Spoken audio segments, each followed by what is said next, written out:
What's up, guys? Ricky here from Most Valid Podcast, along with Brandon. We're about to do the Primetime Podcast, but I completely forgot. Much like last week, I forgot to do this yet again because I was so excited about what we were talking about. Make sure to click the link down below in the description. Join our Second Chance group. If you're unlike Brandon and I and your bracket went to poop this past weekend, make sure to join us, Second Chance. I'm in unfamiliar territory. Like, all of my Elite Eights are still alive, so my second chance is the exact same thing as my first chance, but it's just another option for you guys to play along with us. So that link will be down below in the description. Go ahead and click it, and I hope you enjoy the podcast. But Brandon, let's move on into our next topic, and if you were on YouTube, you're thinking, well, wait, whoa. Guys, our next topic, this is the first one we're seeing from you.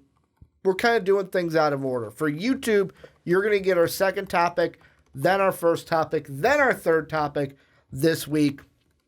Podcast services around the world. You guys are rolling right through. This is the second topic on podcast services. First topic on YouTube might be a little confusing, but we're kind of mixing it up this way for this week. And speaking about our podcast services, if you're on iTunes or Apple Podcasts, or if you have an Apple Podcast account, make sure to go on over and give the Primetime Podcast and all the other MVP podcasts a 5-star rating. It really helps us out. We get into the ears of more people, get our podcasts in front of more people. They might be listening in their cars. They might be listening while they're chilling by the pool because, you know, they live in California or Florida and it's not still in the 30s in late March like it is here in Chicago. So, I mean, please go over and while you listen to the podcast on iTunes, give us that 5-star rating. It would really mean the world to us. But Brandon, let's talk. We talked a little bit about March Madness as it relates to the draft early on. YouTube, you'll see that tomorrow. But let's talk a little bit about the Duke Blue Devils. We're going to do a Sweet 16 preview. We'll save that for the end where we'll kind of run through the Sweet 16 games and give kind of our slap shot or snapshot thoughts about those games. But with I like Slapshot. The Slapshot. We're playing a little hockey here, Brandon. But with the Duke Blue Devils, almost lost to Taco Fall and the UFC Many would say Knights. Should have. It was very, I'll be honest, very Patrick Ewing-esque in the NBA playoff series against the Indiana Pacers from like the mid-90s where Patrick Ewing driving up the middle of the lane, puts the layup in. He thought there was going to be contact, but there wasn't, so he let it up softly, and it went ba-dunk, ba-dunk, off the back rim, off the front rim, and they did not win that series. Kind of was the same this time with, you know, the layup went in, it went out, and then the putback didn't, and it went, and it rolled out. That top view is just so heartbreaking to watch from the camera above the backboard.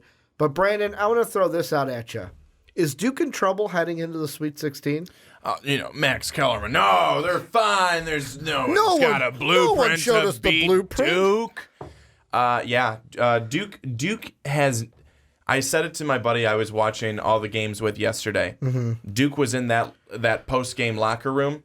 They didn't feel like they won. Yeah. There's no way that one of those players actually felt like they won that Zion game. felt like he won because he wins every night. Well, regardless of the team score, he had 32. He felt really good about himself. but you certainly don't walk away from that game feeling happy No. or feeling good about the performance that you just had, and nor should you. Survive and advance, baby. Survive and advance. And that's what it is all about. That's what March is certainly all about, and I totally get that. But Duke, are they in trouble?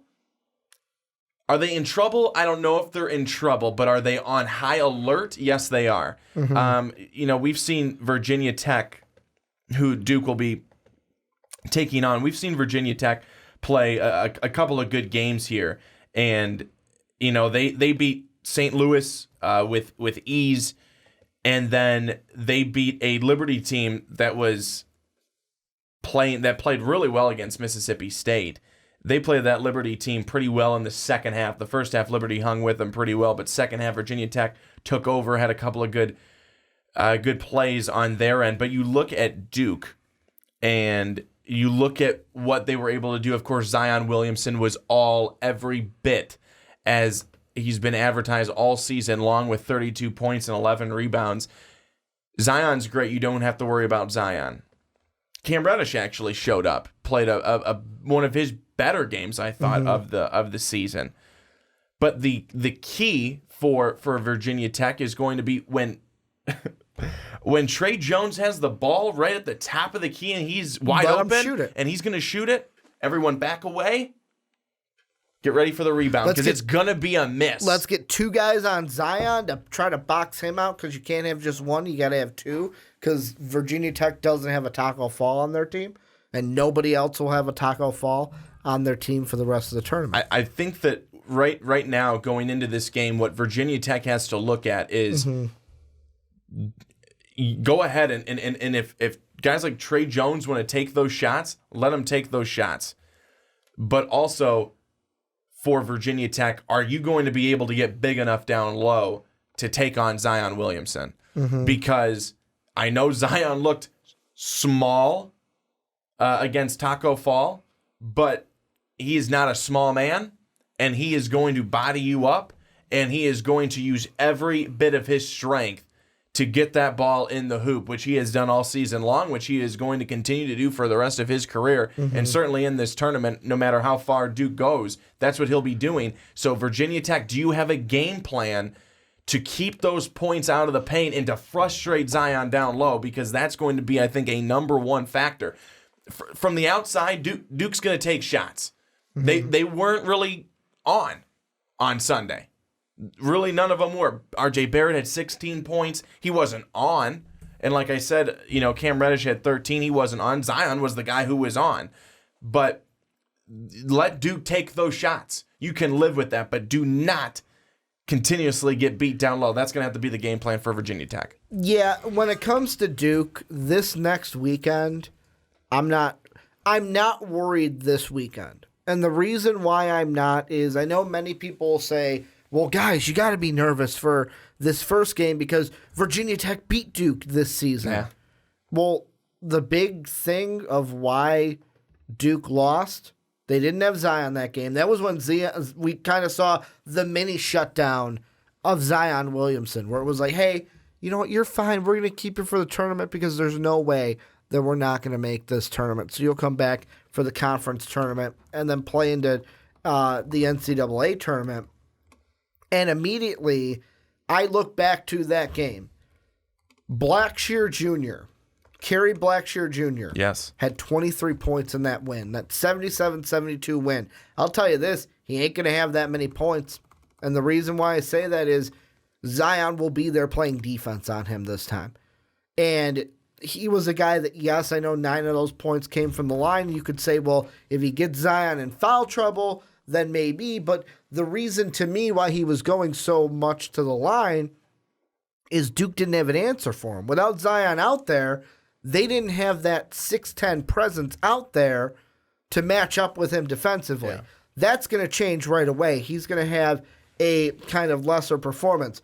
Also, if you look at it, in the last game against Liberty, he got into foul trouble. I could see that being a similar story here because, to me, Blackshear Jr., not the most sound defensive player. Is he a turnstile? No, but he's not someone that's going to light you up on the block with his defense. So, to me, I could see him getting into foul trouble. I could see him maybe fouling out late in the game like everyone was saying, like, oh, man, Taco Fall, and no team has a Taco Fall. Taco Fall late in the game fouled out to Zion. And there's a reason, because Zion, being the best player in college, is kind of hard to guard even when you're a 7'6 monster out there and are taller than Zion Williamson. So that is the first thing I look at. Then I look at their next matchup, and to me, there's nobody on Michigan State that can match up to Zion Williamson. So I could see now, I will say LSU's a little bit different. Naz Reid versus Zion might be interesting just because they're both taller, bigger guys and can, like Naz Reid, hey, we're going to have to need you to put some work in on Zion and kind of slow him down.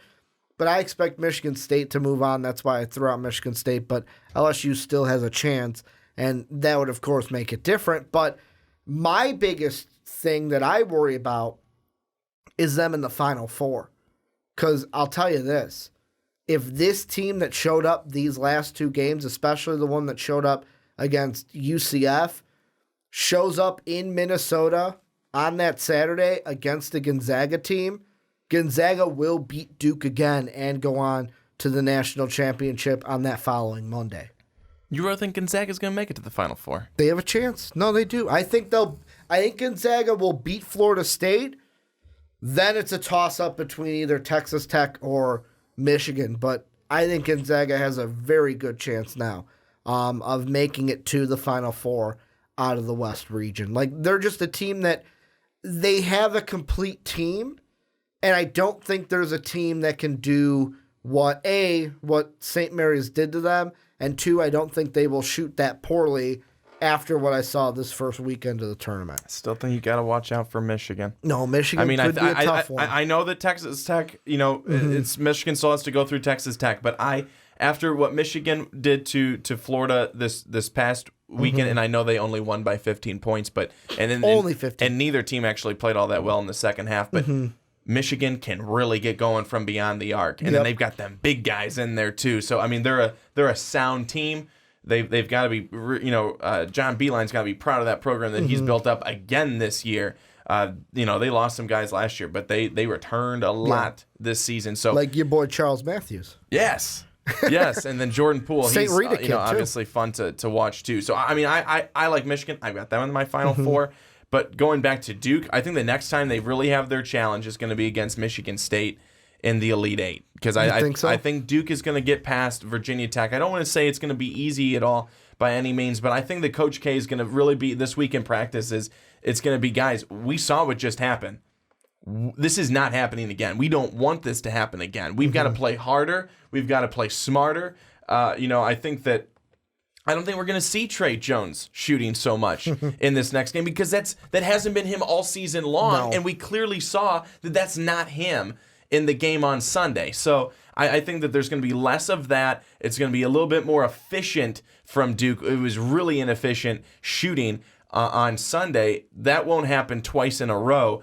Duke is going to have a very tough contest, though, I think, against Michigan State, who I believe will get through LSU. So that's going to be the next, I think, really big test for the Duke Blue Devils to go against a very sound Michigan State team. However, Michigan State cannot turn the ball over 20-plus times. It may work against a Minnesota team, but it will not be working against a Duke team. Yeah, I don't know. Or LSU. With me, the thing I see from the Spartans is basically who's going to match up with Zion. And right now they run, let's see, did they run the same 3 forwards? Yeah. Right now they ran 3 forwards in there, and a lot of this too can be mix and match, like using a combination of guys. But they got Goings, Henry, and Tillman are the 3 forwards that they've started. Xavier Tillman is 6'8". You've got Kenny Goings is 6'7". Aaron Henry is 6'6". The only people they have over 6'8" are Marcus Bingham and Braden Burke. Those are the only 2.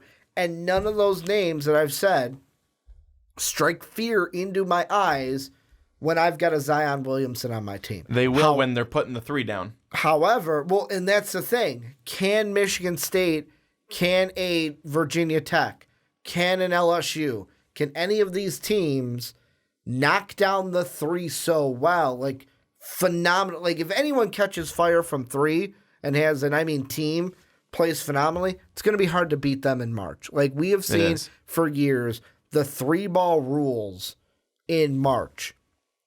The only question I have is with Duke, are they going to be able to find their answer from 3? Because when I look just at the big 3 from Duke, RJ Barrett this season, averaging 2 of 6 from 3.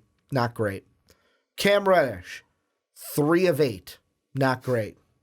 Zion Williamson, we talk about how if he can develop a shot, he would be a certain kind of beast. So I'm just going to leave that one there. Hey, he knocked down a couple of big threes. He can on knock, Sunday. He can knock it he down. was and again, clutch player. Which he came through in the clutch. Which is funny. He's not the one I worry about. It's RJ and Cam that I'm worrying about. Oh, sure. One of them needs to come to play, and this Duke team needs to shoot well from three, because the thing that I was looking at was against Virginia Tech. Virginia Tech, I want to say, had 7 and 8 threes respectively in their games. Duke had 8 and 10. So it's like, okay, these two teams fairly similar from beyond the arc in their games. And Michigan State against Minnesota, 6 of 15 from beyond the arc. Against Bradley, 5 of 19.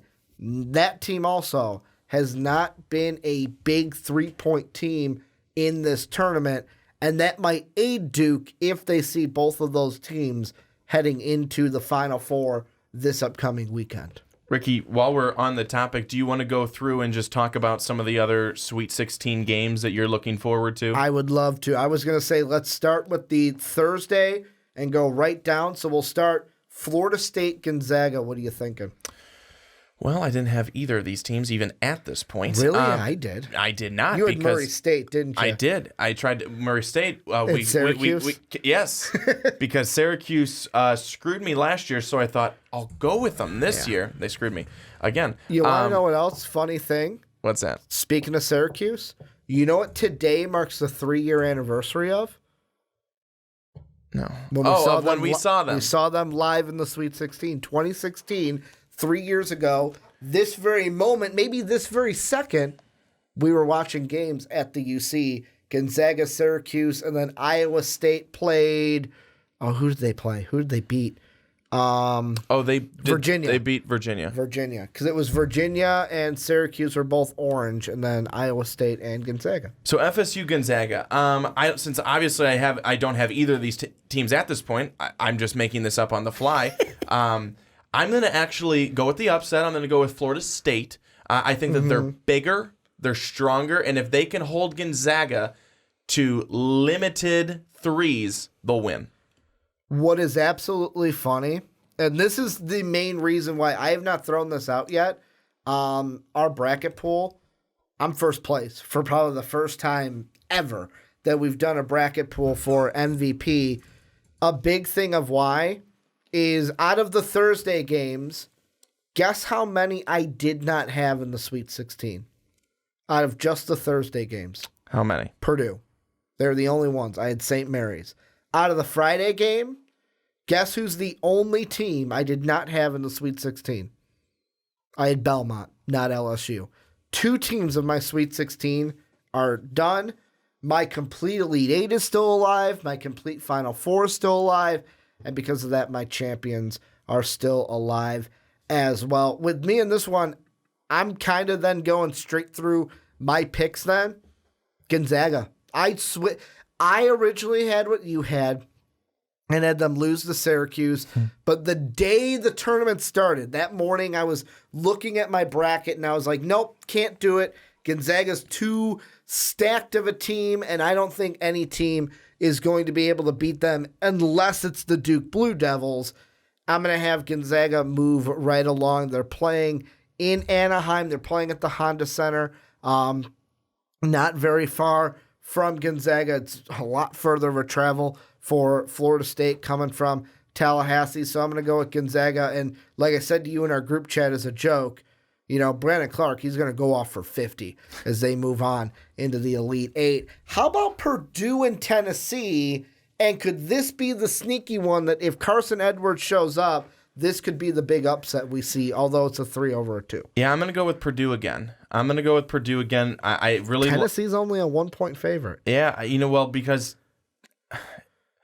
Tennessee is a good team. They're an athletic team, but I think that we saw what Iowa was able to do against them to come back from 21 points down. That game looked like such a clunker. First game of the day yesterday, and I thought, man, this is going to suck. But it ended up being great. I think it's going to be really hard to defend Purdue's shooting from the outside. Carson Edwards on the outside. You look at Matt Harms on the inside, and Harms can even step out and shoot the 3 as well. He was really big down low. I think that we are looking at a really good matchup, but I'm going to go with Purdue. Yeah, I am, no shocker, going to go with the team that I predicted in our bracket at the beginning of the year. I'm going to go with Tennessee, and here's why. Carson Edwards had a great performance in the game against Villanova. However, what's the word we used with Carson Edwards? He's been inconsistent so far this year. Also, Purdue has a curse. Purdue don't go far in the tournament. This is probably the furthest Purdue has gone in a long time, and they're kind of nervous. And Tennessee, Admiral Schofield, a little bit more consistent. Grant Williams has that veteran-like quality to him. I like Tennessee to just squeak out a win against Purdue. Not going to say it's going to be a blowout, but just squeak out a win in the KFC Yum Center against the Boilermakers from Purdue. This next one, the next two actually, are my favorite games that I'm looking forward to on Thursday.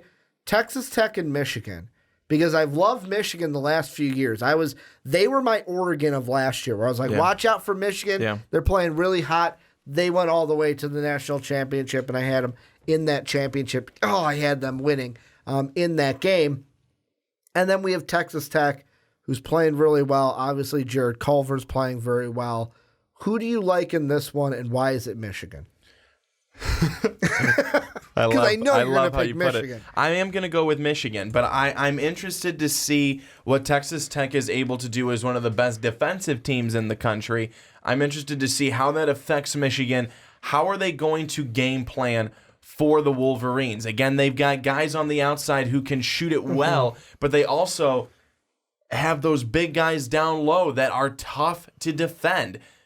How are they going to come out and defend against that offense that Michigan runs? And they're very good. Also, Michigan, I think, what did they say? That Michigan ran the fewest plays in the Big Ten.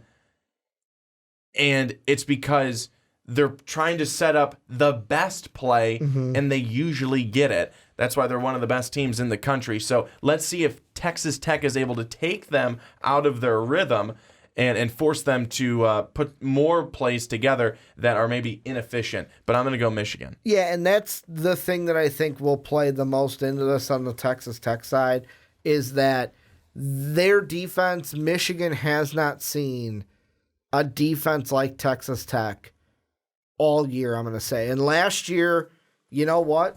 Kind of a similar road for Texas Tech, meaning they played Purdue in the Sweet 16, a Big Ten team, beat them 78-65. So they're a team that's coming into this going, hey, we played a Big Ten school last year who was the mighty 2 seed. Well, we beat them. It wasn't until, the next game where we lost to the eventual national champion, which would be interesting because same thing could play out this year where, I'm actually going to see really quick at Texas Tech. So 14-6, 2-1 are the opponents they played last year. Holy crap. Northern Kentucky, 14. Buffalo, 6 seed. Michigan, a 2 seed. Part of me in my second chance, in my main bracket, I should have picked Texas Tech to win this game because it's the same road they had last year. They're just going to lose to Gonzaga in the Elite Eight. However, I'm going to agree with you only because in my bracket, I picked Michigan to go on to the next round. But this and the Tennessee-Purdue game, I think, are the closest games of the Thursday because of how well Texas Tech plays defense. Michigan has not seen that at all this year. And then the Tennessee-Purdue one, let's see the consistency of Carson Edwards going up against Admiral Schofield and Grant Williams. How about the last one from Thursday? Quack, quack, the Oregon Ducks, throwing up the O, going up against UVA. I'm actually going to start with this one. I'm picking Oregon. You want to know why? UVA has not impressed me this tournament. They came out flat-footed, and I know a lot of people are like, oh, well, they had the demons of last year's tournament. You want to know what's going to happen this time, Brandon? I do. Entice me, Ricky. Last year, Virginia, the one and only number 1 seed, to lose to a 16 seed. Guess what's never happened before, Brandon? A 1 lose to a 12 has never beaten a 1 until this year. Virginia will be the only 1 seed to lose to not only a 16 seed, but a 12 seed as well. It is decided. Mark it down. Oregon moves on. Book it. Pritchard's been doing... he's like, the ball screens from him. Lewis King's been scoring. The only thing that this Oregon Duck team needs that would make them more entertaining is just put big old ball right there, or bowl right there at the 5. And this would be a complete fun team to watch. I'm going to go with them being the 12 seed to move on to the Elite 8. I badly want to agree with you. My bracket doesn't show. But DeAndre Hunter. My bracket does not show that I've agreed with you. But here's the thing: is that if you agree with me, you just concede defeat in our bracket tournament. I do agree that Virginia has been unimpressive. They have not. They have not. They've been tested by teams, by not even the best teams in this tournament yet. Yeah. They're looking at an Oregon team that has been very strong in its last 2 games. And I understand Oregon came out last night in the second half and they were like shocked, couldn't make anything. Missed their first, 8 shots, 10 shots, something like that in the second half. But then they obviously got it together, and they overmatched UC Irvine. They were the better team athletically. They were the better team just in terms of being able to put some offense together. They overwhelmed the Anteaters in the second half. They did it in the first half. They did it again once they got probably through 8 minutes in the second half. But I like Oregon for all the reasons that you said. They offensively, it runs through Peyton Pritchard. He's been really, really clutch. He's Especially been outstanding. Off those ball screens. Yes, he's been great to watch, and he can put it down. And then you've got Kenny Wooten going up and getting it. King's been phenomenal. They're a fun team to watch. They've got a lot of energy, and they don't have a lot of people, I don't think, believing in them. They didn't have it against Wisconsin. Except for me and Bill Walton, baby. Quack, quack, baby. Quack, quack. Wisconsin, a week 5. I think we both believed the only Big Ten team to lose in Thursday, Friday games in the first round. The only Big Ten team to lose. Virginia has some solid playmakers and some good scorers. Virginia has more experience on their current team than Oregon does. I'm going to go with Virginia. I don't want to, but I'm going to just because of the fact that I should go with Virginia because statistics show that Virginia should win. You and I are in very different waters. I don't know about you, but definitely for me, where I filled out the second chance, which, by the way, we're going to record something for the very beginning of the podcast, but I'll remind you guys now. If you haven't joined it, link down below to join our second chance group in case your bracket is completely garbage and you want a second chance to try to beat me because I'm number 1. In my mind, I said I wasn't going to do that because if I get cocky, that means I'm going to lose games. So I'm sorry that I got cocky. Yeah, because don't get too cocky because remember who's right behind you. Good energy. I need to continue this. But it was weird for me because, like, with example, these games. All right, Gonzaga, Florida State. Well, I guess I'll go with what I did originally. All right, Michigan, Texas Tech. Well, I guess I'll go what I did originally. I just did what I have on my bracket right now because all of my Final Four teams are still there. Both of my national champion teams are still there. And all my Elite 8 teams are still there. So I was like, basically, do I choose something different just in case I'm wrong? Or do I go with what I originally said with and I'm going to go with my gut because that's what they always tell you to do. How about the Friday games now? First one kicking it off. LSU, I originally had Belmont in the spot. LSU proved me wrong. They're going up against Michigan State. Who wins in Washington, D.C.? The Tigers or the Spartans? I like the Spartans. I think LSU is a strong team this year. Obviously, they showed it in the SEC by winning it. but I think that Michigan State, they too have shown that they are a very strong team. They won outright in the Big Ten. They beat Michigan, a very good Michigan 3 team weekends in a row. to do that. Michigan State, it's got so many playmakers. They can score in bunches.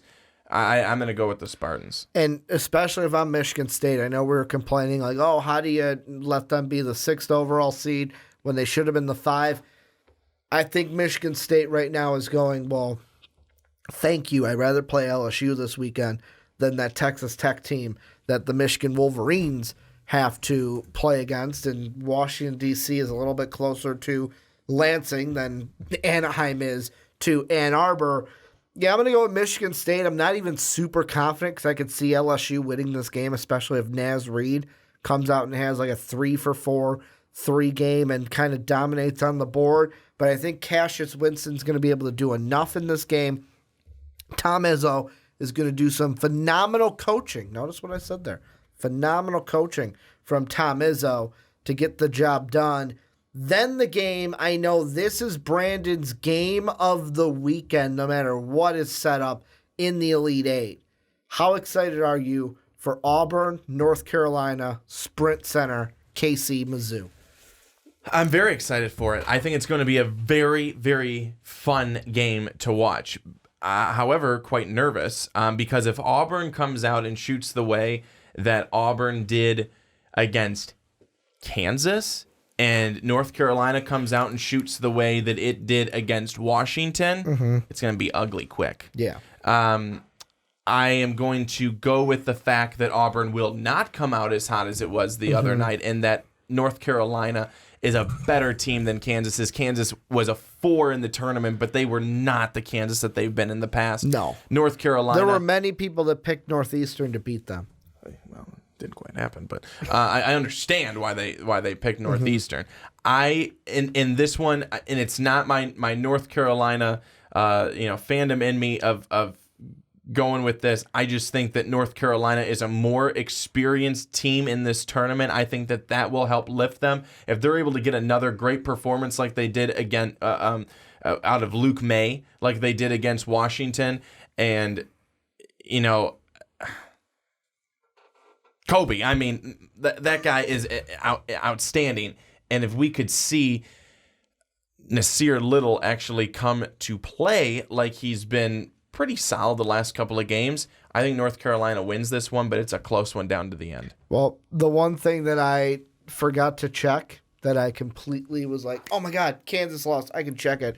My Bulls' hopes have been dashed because I'm reading here that Bill Self about the Bulls coaching rumor was like, well, I don't know where that came from, which I'm still holding on hope maybe that he could be the head coach over Jim Boylan because Jim Boylan's not the future. Yeah, but this one for me, very excited for this one. I'm going to go with North Carolina only because I feel like they're more of a complete team than they're more of a complete team. You got Luke May, who's the veteran on that team, Cam Johnson, who is one of my sleepers in the draft, could be rising up draft boards with good play. Kobe White is Kobe White and will probably be a top 10 pick in the draft this year if he continues to play well. Plus, I'm going to give the coaching nod to Roy Williams over Bruce Pearl.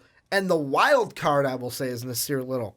Didn't think I'd ever say that in this tournament, but he's played 2 really good games scoring. It seems like he might be finding his own a little bit, and if he can give them a spark, if he gives them 19 to 20 points off the bench, there's no way that they lose to Auburn, no matter how hot Auburn plays in that game.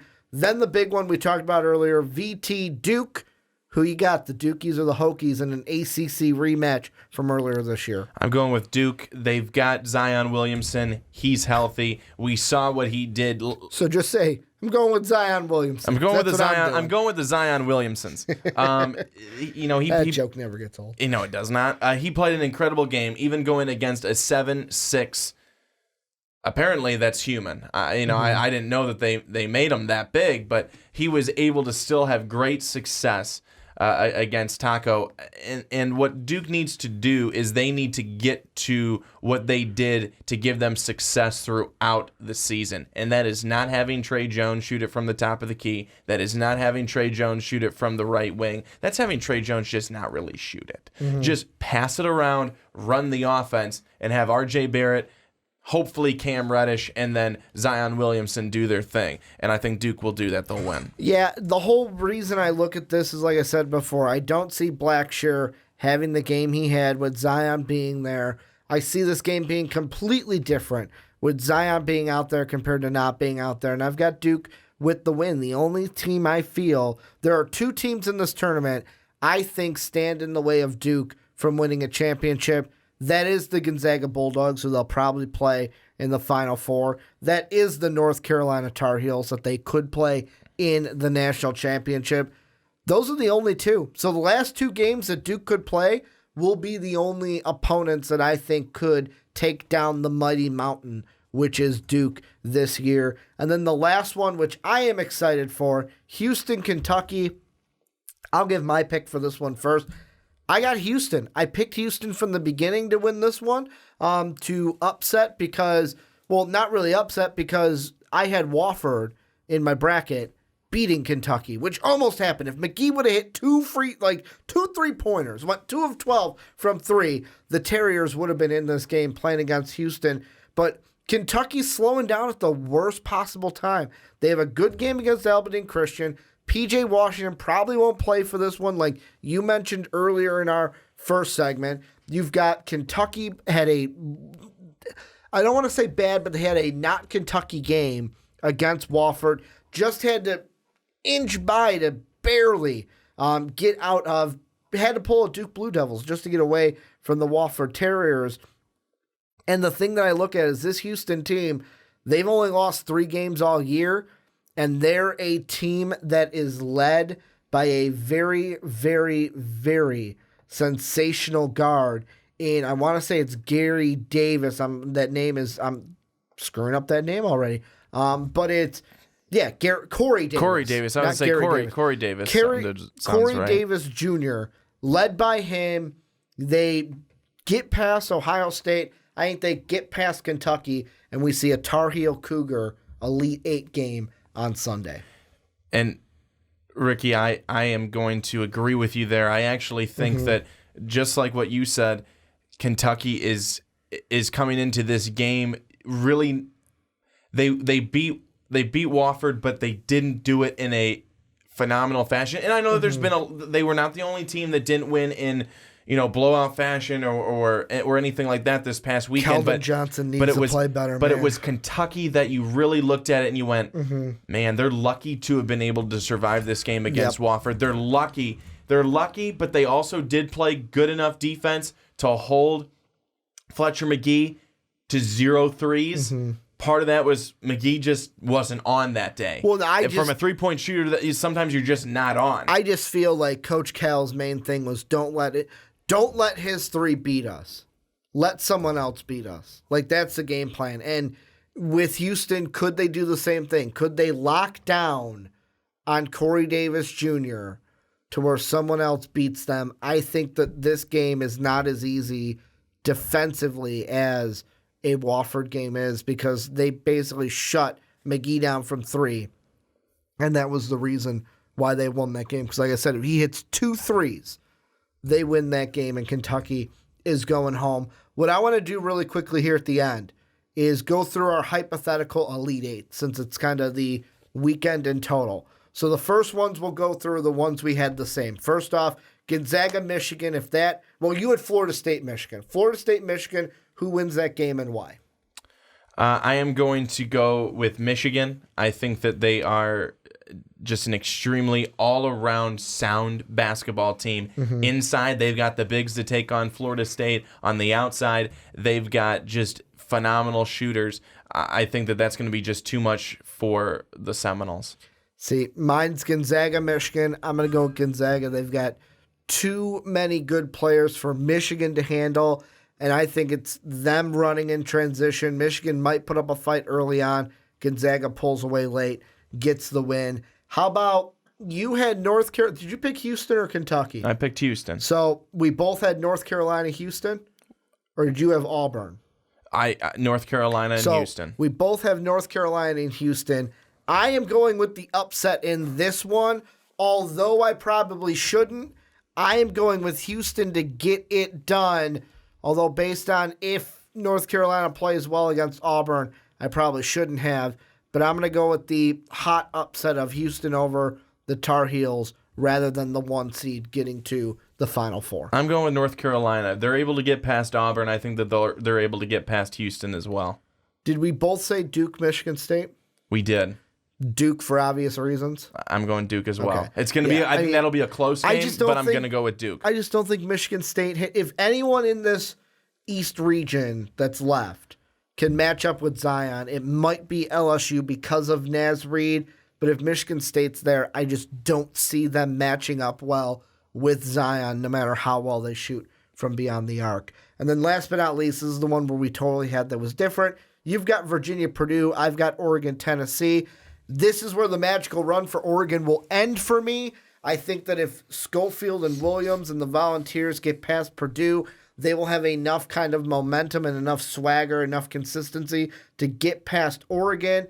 But I was telling you, Brandon, after Oregon won against the Anteaters, I'm like, and after seeing Virginia play, I'm like, man, I should have kept them as my, because this was the matchup where it was like, I had Oregon to the national championship to lose to Duke. Then I just changed it to Tennessee. Like they were same road for either team. I'm going to go with Tennessee. However, I could see Oregon beating Tennessee with how hot they have been. How about your game, Virginia, Purdue? Who you got? So I'm going, for some of these games, I'm going away from how I actually filled out my bracket. But I've got... I went my gut. I'm going to go... It's big, so I got to trust it. I'm going with Purdue. Over Virginia. So that's a change from what I had in my original bracket. But even if it was Oregon and Purdue, I would still go with Purdue. I think when you look at Oregon, Purdue, you look at Purdue being almost a mirror image of what Oregon is, but better. A better version of themselves with good outside shooting, big guy down low, and just I think Purdue is a more athletic team that's done it so many times this season. And even though Oregon's running at the right time, certainly on a 9-game winning streak, I think Purdue and its hot shooting is going to bring that to an end. But I picked Virginia, Purdue. I would still go right now with how these teams have played. I'm going Purdue. Virginia, I'm not confident in them. They need to have a very good showing against the Oregon Ducks. If they're able to win, they've got to be able to win. Obviously, if you just hang on and win, you still move on. It's survive and advance, of course. But Virginia, you'd love to see an overwhelming win for the Virginia. I can't think of their mascot right now. But Cavaliers. The Cavaliers, yes. I wanted to say the Virginia Swords because that's all I saw that and I'm like, that's not it. The Wahoos. But, yeah, so I'm going Purdue. So, last thing I'm going to say is if you have not already, click the link down below. Join our Second Chance bracket group. We had a lot of people join our tournament group, which was great. However, I will say I'm happy of the 4 or 5 people that joined our women's tournament. Brandon didn't even fill out a women's bracket. I did, though. No. I am in last place in our women's bracket because, I get a little ballsy with that one. But, of course, I still have UConn winning it all. Last thing I will say, Brandon, here on the podcast, we should save our money up. You want to know why? Next year, 2020, the Sweet 16 and Elite 8 are in Indianapolis. I say we go down March 26th, March 18th. We go down, see some Sweet 16 and Elite 8 action. And then in 2021, these tickets will be a little bit more expensive. The Final Four is in Indianapolis. Oh, wow. So the next 2 years, I say... If anything, let's try to get tickets to that Final Four and national championship in Indianapolis. Could you imagine seeing? Because that'd be fun. Unless it's going to be, oh, that's right. No. Okay, so they're both there. I forgot that's what they do for the basketball. Because in my mind, I'm thinking, they're going to have it at, Baker's Fieldhouse where the Pacers play. But no. Guess where it is? Lucas Oil Stadium. Ooh, So we get to watch. It's a weird thing of watching basketball in a football stadium, but I get why they do it. There's more people, but this is where you guys come in and let us know what you guys think down below about the Duke Blue Devils that we talked about earlier, and then who do you guys got for the rest of the weekend, Sweet 16 and Elite 8.